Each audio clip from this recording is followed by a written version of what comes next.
নমস্কার। কবি কুসুম কুমারী দাশের লেখা আদর্শ ছেলে। আমাদের দেশে হবে সেই ছেলে কবে, কথায় না বড় হয়ে কাজে বড় হবে।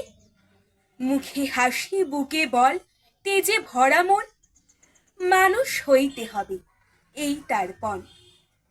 বিপদ আসিলে কাছে হও আগুয়ান, নাই কি শরীরে তব রক্ত মাংস প্রাণ। হাত পা সবারই আছে, মিছে কেন ভয়? চেতনা রয়েছে যার, সে কি পড়ে রয়? সে ছেলেকে চায় বলো কথায় কথায়, আসে যার চোখে জল মাথা ঘুরে যায়।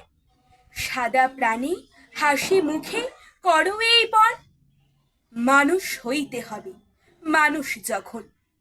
কৃষকের শিশু কিংবা রাজার কুমার, সবারই রয়েছে কাজ এ বিশ্ব মাঝার।